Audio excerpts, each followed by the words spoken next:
This is SG2 Perspectives, a conversation with SG2 experts and industry thought leaders about the biggest trends in healthcare and what we expect that's going to mean for the future of healthcare delivery.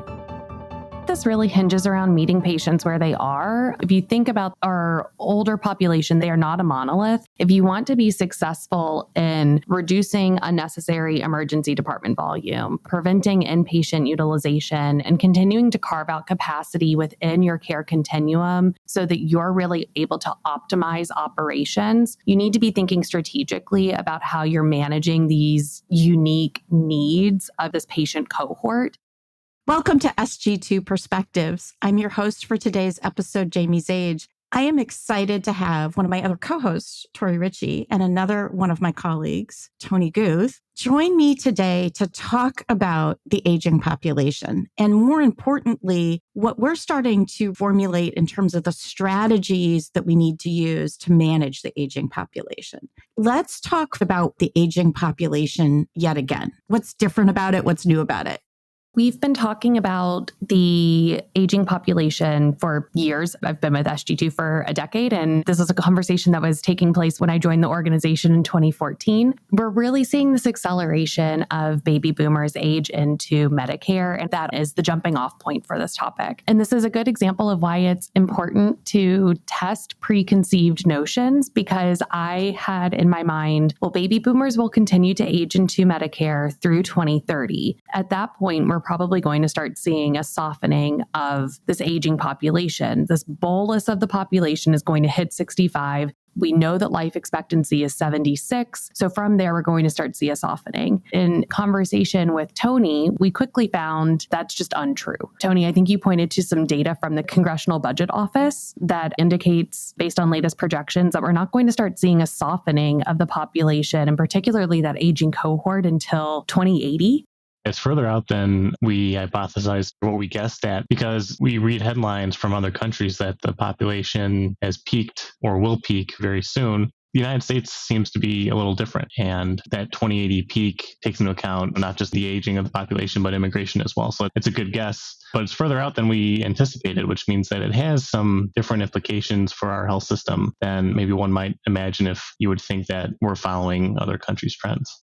To that end, certainly the size of the baby boomer generation is quite large, but that population went on to then give birth to the millennial cohort, which outnumbers the baby boomers. We're going to see this rapid uptick that we're currently experiencing, and then that's going to continue through millennials aging into that 65 up cohort. One way that we've started to segment this is you've got individuals who qualify as a more mature patient today, but then you also need to be preparing for Gen X and millennials aging into that same age cohort in the future. And the types of services and offerings that you provide to folks that fall into those different age cohorts, they're going to look different for somebody that's already 65, 70 years old versus those of us that are closer perhaps to 40. And we want to be thinking about, how do we age healthily? How do we continue to ensure that we are able to sustain quality of life for decades to come?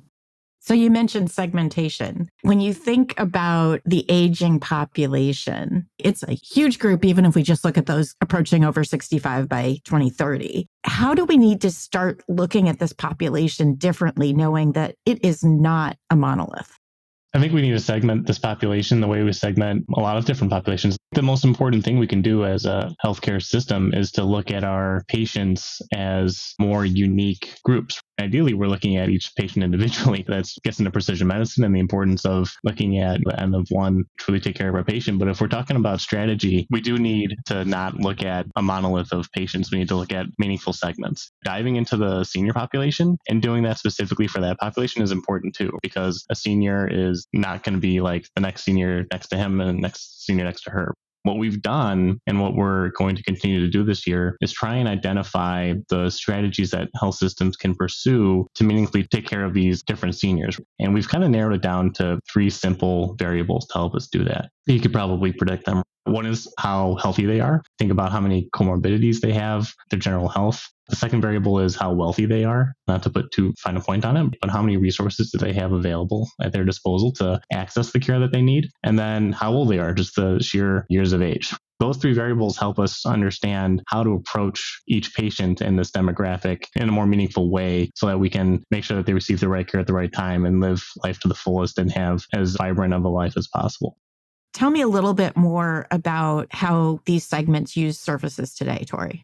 When we think about the intersection of those three components, we then devised 4 different segments. We've got one where we're calling them stressed and strapped. These are the individuals that have complex medical conditions that they are currently dealing with. They also have low resource availability. So their ability to access care, their ability to pay for services that they need in order to manage their condition and age in place, it's much more challenging. What you're going to deploy for those types of patients, it's going to be connecting them to the care that they need and de-escalating their condition as much as possible. That's going to look a little bit different than somebody on the other side of the spectrum where they're not dealing with a number of comorbidities and they also have resources really at their disposal. So if they need to pay out of pocket for a type of service, or if they want to pursue more innovative care pathways, think about advanced genomics and longevity care, biohacking and the sort, that type of individual who does have additional funds available to them or just additional support at home, the types of services that they're going to be engaging with are going to look quite different.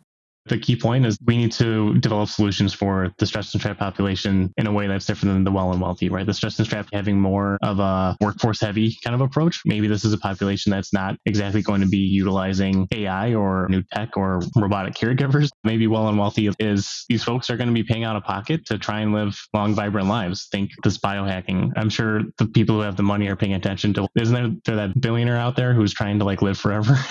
He's trying to pursue whatever option possible, however radical, to make sure it happens. That's one extreme side of the spectrum. But there are people out there who have money and are willing to spend it. And I imagine as a health system trying to pursue this population, you're going to be approaching that individual differently than someone who has lower resource availability and maybe is a little sicker.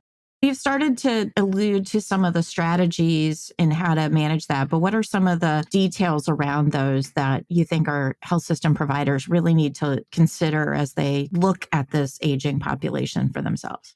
This really hinges around meeting patients where they are. If you think about our older population, they are not a monolith. If you want to be successful in reducing unnecessary emergency department volume, preventing inpatient utilization, and continuing to carve out capacity within your care continuum so that you're able to optimize operations, you need to be thinking strategically about how you're managing these unique needs of this patient cohort, preventing that de-escalation in folks that are sicker, that do struggle in terms of being able to access care in a timely and efficient manner. Maybe they struggle with things like medication management. They might not have familial support system at home that their counterparts do, and helping to bridge those gaps. So whether that's physically providing care and services to these individuals or even connecting them with other educational support, thinking through what financial assistance is out there, what are other community services that these patients can connect to in order to help manage and de-escalate their condition over time. When we then think about folks on the other end of the spectrum, you also want to play there because there's potentially more financial upside in this particular area. If you think about diversifying revenue streams and the ability to partner maybe with some of the venture capitalist firms that are pushing the envelope in terms of those advanced genomics or longevity care services, you could build your own even to diversify the types of services that you're offering to this patient population and get just a bit more strategic in terms of where are you plugging and playing resources based on the unique needs and the size of these individual cohorts within your communities. One of the things that we talked about too is there's the short-term goals and managing those who are in front of you now, but there's also the longer-term goals. And I think you alluded to this when you were talking about the millennials coming up to be that aging population. Tell me how today's goals need to shift tomorrow's goals. If you think about folks that are already in their golden years, they've got the health that they've got. There's not much that we can do in order to change incidence or prevalence of those diseases or conditions. But if we think about folks that are in their 30s, 40s, even 50s today, there's a lot that we can be doing to reduce prevalence and to improve prevention and also flagging patients that are most at risk of developing conditions later in life. Tony, I know that you've dug into some interesting care pathways that are evolving here. There's a huge opportunity in preventive care in the slightly younger population. When you're in your 40s and 50s, there's a huge chance to tackle some potential diseases that if they accelerate too quickly and they're not managed, then we can have an end of life situation that's not too pleasant. So the fact that we can maybe diagnose Alzheimer's in someone in their 40s and develop a game plan there, that's a game changer. And there was actually a survey that was done. The number one thing that folks are scared of as they get older is Alzheimer's. Cognitive disorders, followed closely by becoming too frail and just not having enough money to live comfortably. So Alzheimer's is number one. If we can find ways to diagnose or at least find some risk factors that make sense earlier, then we can develop a game plan that helps build trust between the health system and the patient.